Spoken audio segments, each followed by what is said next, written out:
لا حول ولا قوة إلا بالله العلي العظيم حسبنا الله ونعم الوكيل نعم المولى ونعم النصير أعوذ بالله من الشيطان اللعين الرجيم بسم الله الرحمن الرحيم الحمد لله رب العالمين والصلاة والسلام على محمد وعلى أهل بيته الطيبين الطاهرين المعصومين لا سيما على بقية الله الأعظم إمام الإنس والجان وخليفة الرحمن حجة ابن الحسن الهادي المهدي عجل الله فرجه الشريف ولعنة الله على أعدائهم أجمعين من الآن إلى قيام يوم الدين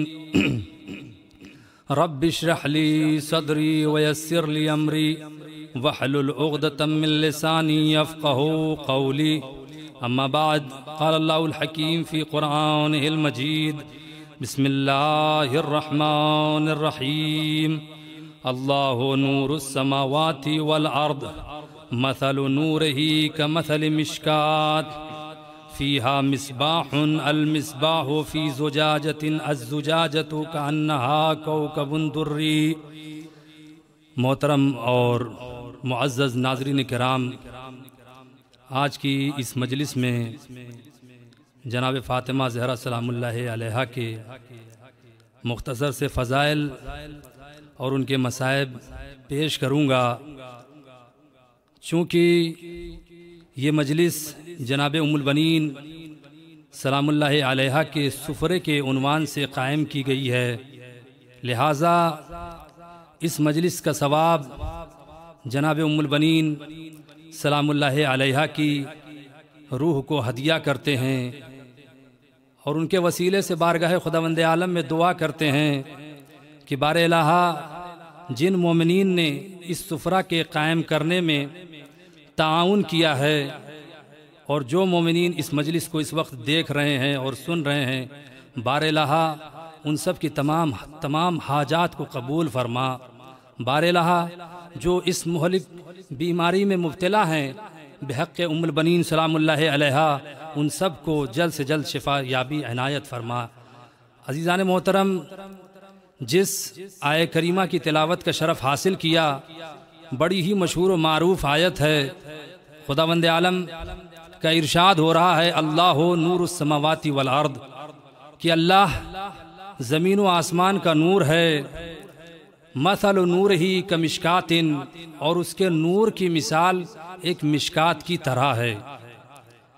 خداوند عالم کی ذات اس سے کہیں بالا اور بلند ہے کہ اسے کسی چیز سے تشبیہ یا تمثیل دی جائے، لیکن خداوند عالم نے اپنی ذات کی تعبیر نور کے ذریعے سے فرمائی ہے کہ اللہ زمین و آسمان کا نور ہے۔ عزیزان گرامی، یہ کائنات، یہ ہستی، یہ ذرہ ذرہ اللہ کے فرمان کی برکت کی وجہ سے زندہ اور باقی ہے۔ اگر اللہ اپنی نظر کرم ایک لمحے کے لیے بھی کائنات سے پھیر لے تو یہ پوری کائنات عدم اور فنا کی وادی میں گم ہو جائے گی۔ اور عزیزان گرامی، جو چیز جس قدر اللہ سے ربط رکھتی ہے وہ اتنا ہی زیادہ اس اللہ سے کسب نور کرتا ہے۔ یعنی اگر کوئی چیز اللہ سے منسلک ہوتی ہے اور جس اعتبار سے ہوتی ہے، اسی اعتبار سے وہ چیز اللہ سے نور حاصل کرتی ہے۔ اور یہی وجہ ہے کہ قرآن اللہ کا نور ہے۔ کیوں؟ اس لیے کہ وہ اللہ کی کتاب ہے۔ دین اسلام اللہ کا نور ہے۔ کیوں؟ اس لیے کہ یہ اللہ کا آئین ہے۔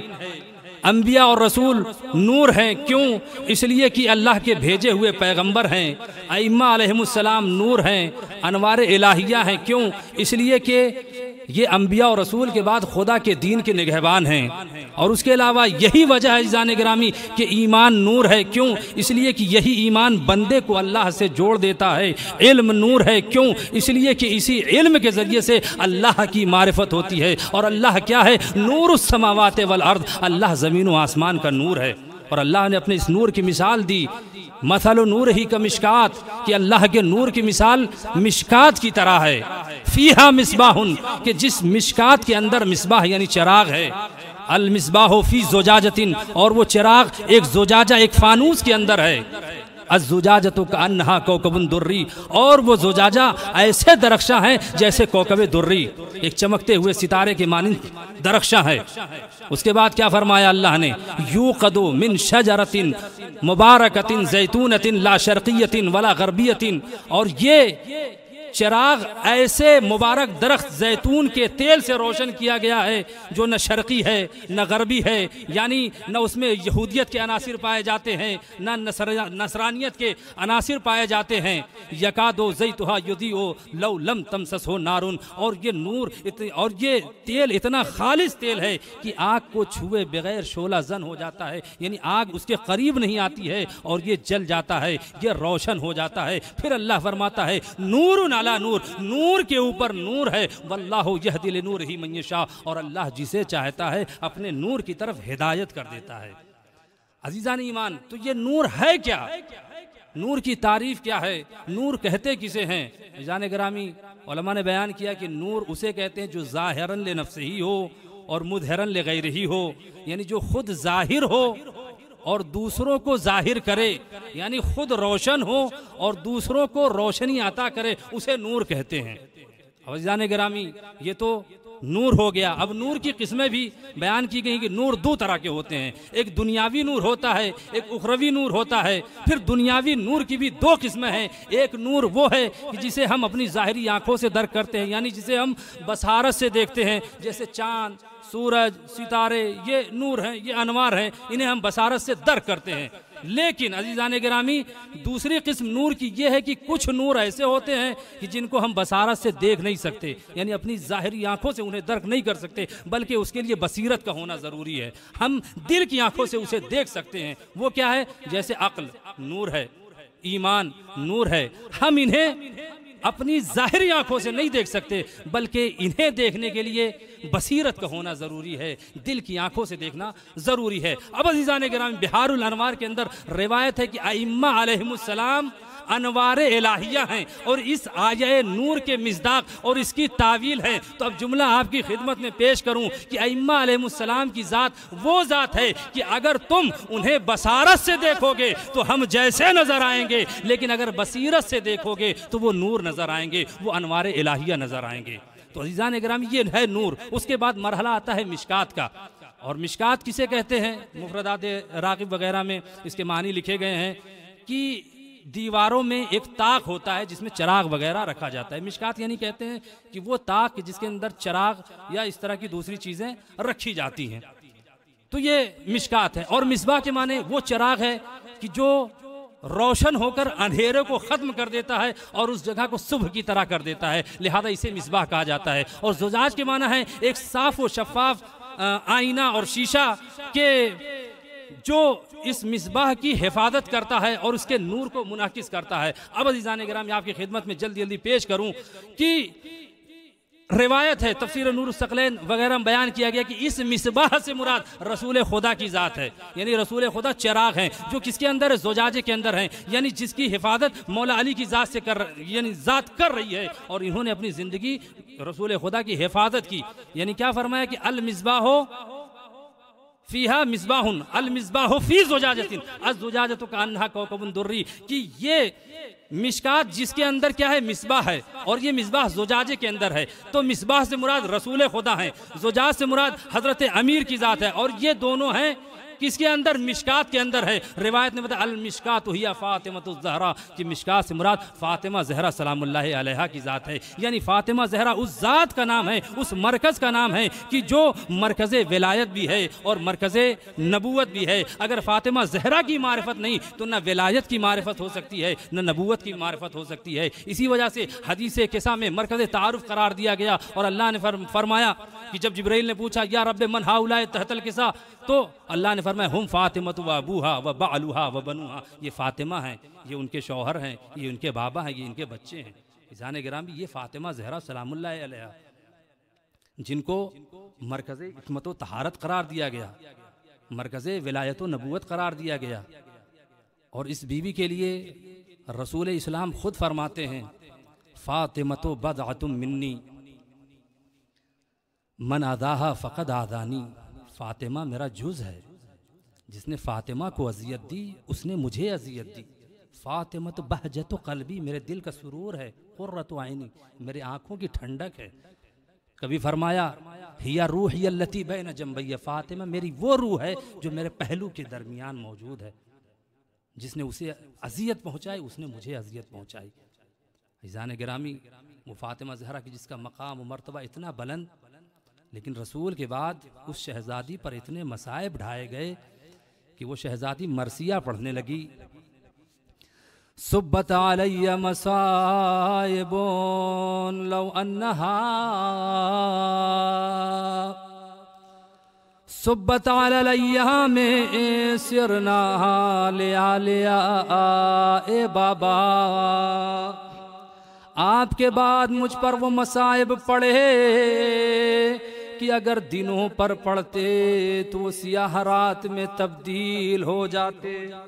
اے ارباب عزا ذرا تصور کیجئے، ذرا سوچئے کہ جناب فاطمہ زہرا پر وہ کون سے مصائب ڈھائے گئے رسول کے بعد کہ جناب فاطمہ زہرا مصلی عبادت پہ بیٹھ کے یہ دعا کرنے لگی، اے بار الہ مجھ زہرا کو اس دنیا سے اٹھا لے، یہ زہرا اس دنیا میں جینا نہیں چاہتی۔ عزادارو تصور کیجئے وہ بی بی فاطمہ زہرا سلام اللہ علیہا کہ جس کی شان اتنی عظیم تھی، وہ نماز پڑھ کے دعا کر رہی ہے، اے اللہ مجھ زہرا کو اس دنیا سے اٹھا لے۔ آپ ذرا انصاف سے بتائیے، کیا دنیا کی کوئی خاتون جس کی محض 18 سال عمر ہو، کیا وہ موت کی تمنا کرتی ہے؟ نہیں عزادارو، کیا دنیا کی کوئی خاتون ایسی ہے کہ جس کے چھوٹے چھوٹے بچے ہوں اور وہ مرنا چاہتی ہو؟ کیا دنیا میں کوئی ایسی خاتون پائی جاتی ہے کہ جو اپنے والی و وارث اپنے شوہر کو مصائب کے ہجوم میں چھوڑ کر تنہا چلی جانا چاہتی ہو؟ نہیں عزادارو، ایسی کوئی مثال نہیں ملتی۔ لیکن نہ جانے وہ کون سی مصیبت تھی جو بعد رسول فاطمہ زہرا پر ڈھائی گئی۔ فاطمہ زہرا ہر نماز کے بعد دعا کرتی تھی، الہی عجل وفاتی سریعا، اے اللہ مجھ زہرا کو اس دنیا سے جلد اٹھا لے، یہ زہرا اس دنیا میں جینا نہیں چاہتی۔ اے ارباب عزا، ابھی رسول کو اس دنیا سے رخصت ہوئے 3 دن بھی نہ ہوئے تھے، بجائے امت یہ کہ بیٹی کو باپ کا پرسہ دیتی، گھر پہ آگ و لکڑیاں لے کر جمع ہو گئے۔ ایک ملعون آواز دیتا ہے، اے علی گھر سے باہر نکلو۔ جناب فاطمہ زہرا دروازے کے پاس آئیں اور آ کر کہتی ہیں کہ تمہیں ہم سے کیا کام ہے، ہمیں ہمارے حال پر چھوڑ دو۔ ایک مرتبہ وہ شخص کہتا ہے، وہ ملعون کہتا ہے، علی کو باہر نکالو ورنہ ہم اس گھر میں آگ لگا دیں گے۔ جناب زہرا نے فرمایا، کیا تم اس گھر میں آگ لگا دو گے ارے جس میں رسول کے بچے حسن حسین ہیں؟ ارے کیا تم اس گھر میں آگ لگا دو گے ارے جس دروازے پر آ کر رسول سلام کیا کرتے تھے اور کہتے تھے السلام علیکہ یا اہل بیت النبوہ ومعدن الرسالہ، لیکن جواب یہی آیا کہ کچھ بھی ہو جائے ہم اس گھر کو آگ لگا دیں گے۔ اے ارباب عزا، صرف دھمکی نہیں دی گئی بلکہ ایک دروازے پر آگ لگا دی گئی، دروازہ جلنے لگا۔ جناب زہرا دروازے کے پیچھے کھڑی ہوئی ہے، جب دیکھا کہ کافی دروازہ جل چکا، ملعون دھکا دے رہے تھے، جناب زہرا آگے بڑھی، ہاتھوں کے ذریعے سے دروازے کو روکنا چاہا، بس ایک ملعون نے ایسی لات ماری جناب زہرا کے اوپر وہ دروازہ گرا، جناب زہرا در و دیوار کے درمیان آ گئی، مرثیہ پڑھنے لگی، اپنے بابا کو یاد کرنے لگی، یا ابتا ہو یا رسول اللہ ہاکذا یفعل بحبیبت ایک و ابنت، اے بابا اے رسول اللہ ذرا یہ دیکھیے کہ آپ کی چہتی بیٹی لاڈلی کے ساتھ یہ کیا ہو رہا ہے۔ اے ارباب ازا اس کے حبیب فرماتی یا فضہ الیکی فخذینی واللہ لقد مات ما فی احشائی من حام، اے فضہ مجھے سنبھالو، قسم خدا کی میرا محسن شہید ہو گیا۔ اے عزادار اس کے ملعون گھر کے اندر داخل ہوئے، اور جیسے ہی داخل ہوئے جناب زہرا نے روکنا چاہا، اور ایک ملعون نے تلوار کے دستے سے جناب زہرا کے بازوؤں پہ حملہ کیا، جناب زہرا بے ہوش ہو گئی۔ اب جو ہوش آیا تو کیا دیکھا، ارے بچے ڈرے ہوئے سہمے گھیر کر بیٹھے ہوئے ہیں۔ جناب زہرا سمجھ گئی، فضہ سے کہتی ہیں فضہ علی کہاں ہے؟ فضہ کہتی ہیں علی کے گلے میں رسی باندھ کر کھینچتے ہوئے لے گئے۔ اب جیسے ہی یہ سنا جناب زہرا نے، خدا کو کوئی غم نہ دے سوائے غم امام حسین کے، سوائے غم اہل بیت کے، اے عزادارو جیسے ہی جناب زہرا نے یہ سنا اپنے درد کو بھول گئی، پہلو کا درد بھول گئی، محسن کی شہادت بھول گئی، گھر سے باہر آئی آواز دیتی ہے خلو ابو الحسن، ابو الحسن کو چھوڑ دو ورنہ میں اپنے سر کے بال پریشان کر لوں گی۔ اور جیسے ہی یہ جملے کہنا تھے مسجد نبوی کی دیواریں بلند ہونا شروع ہو گئی، اور آسمان پر عذاب کے آثار نمودار ہو گئے۔ جیسے مولا علی نے دیکھا ارشاد فرمایا اے سلمان جاؤ زہرا کو روک لو ورنہ قیامت آ جائے گی۔ جناب سلمان دوڑتے ہوئے آئے اور کہتے اے بی بی زہرا اسبری، صبر کیجئے، گھر واپس جائیے۔ جناب زہرا فرماتی ہیں اے سلمان مجھ پہ دروازہ گرایا گیا، میں نے صبر کر لیا، میرا محسن شہید ہو گیا، میں نے صبر کر لیا، لیکن اے سلمان تم دیکھتے نہیں کہ یہ لوگ علی کو قتل کرنا چاہتے ہیں۔ اے ارباب ازا ایک مرتبہ سلمان کہتے ہیں اے بی بی اے شہزادی امیر المومنین نے آپ کو حکم دیا آپ گھر میں جائیے۔ ارے حکم امام تھا، جناب زینب واپس پلٹی، گھر نہیں آئی بلکہ قبر رسول پہ آئی، اپنے آپ کو قبر رسول پہ گرا دیا اور کہتی ہیں اے بابا اے میرے اچھے بابا آپ کے بعد میری خوشیاں چھین لی گئی، اے بابا آپ کے بعد میری میراث پہ قبضہ کر لیا گیا، اے بابا علی سے سب کچھ چھین لیا گیا، اے بابا مجھے علی کو اور میرے بچوں کو بھرے دربار میں جھٹلایا گیا، اے بابا آپ کے بعد مجھ پر وہ مصائب پڑے، اگر پہاڑوں پر پڑتے تو وہ ریزہ ریزہ ہو جاتے، شاید قبر رسول لرزنے لگی ہو، اے عزادارو شہزادی پر وہ مصائب ڈھائے گئے، شہزادی زیادہ دن زندہ نہ رہی۔ جب شہزادی کی شہادت کا وقت قریب آیا جناب زہرا نے حضرت علی کو قریب بلایا اور بلانے کے بعد فرمایا یا علی میری کچھ وصیتیں ہیں اسے یاد رکھیے گا۔ اے عزادارو مولا نے فرمایا اے شہزادی یہ وصیتیں کیوں کرنا چاہتی ہو؟ جناب زہرا فرماتی ہیں اے ابو الحسن اب زہرا اس دنیا سے رخصت ہونے والی ہے، اور وصیتیں شروع کی اور فرمایا اے علی میرے بعد ان بچوں کا خیال رکھیے گا، اگر ان سے کچھ غلطی ہو جائے تو انہیں یتیم سمجھ کے معاف کر دیجئے گا۔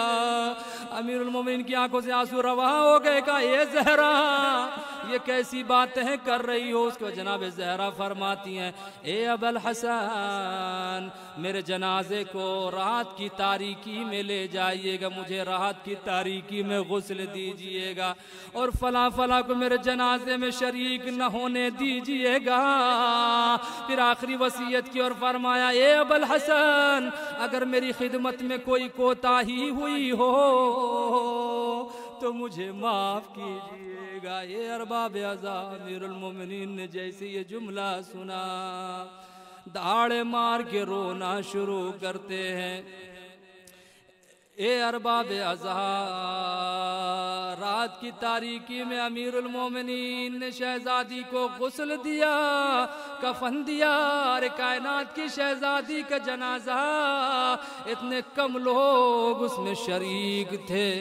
عزادارو جب امیر المومنین نے جناب زہرا کو دفن کر دیا، جناب سلمان فارسی کہتے ہیں فحاج بہ الحزن کہ جناب امیر المومنین کے چہرے پر غم و اندوہ کے آثار نمایاں ہوئے، وارسل دموع علی خدہ امیر المومنین کے رخسار پر آنسو بہتے جاتے ہیں۔ ایک مرتبہ قبر رسول کا رخ کر کے امیر المومنین فرماتے ہیں السلام علیک یا رسول اللہ عنی وعن ابنتک النازل فی جوارک السریعۃ اللحاق قل یا رسول اللہ صبری یا رسول اللہ میرا اور اپنی بیٹی کا سلام قبول کیجئے، آپ کی وہ بیٹی جو بڑی جلدی آپ سے ملحق ہو گئی،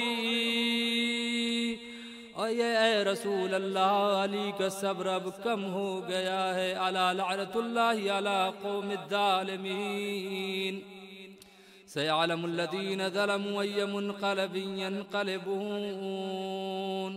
بارلا تجھے اہل بیت علیہ السلام کا واسطہ، جناب زہرا کی ٹوٹی ہوئی پسلیوں کا واسطہ، امام حسین علیہ السلام کی غربت و مظلومیت کا واسطہ، اے بارلا جہاں کئی وشیان حیدر کرار ہیں ان کی جان مال عزت و آبرو کی حفاظت فرما۔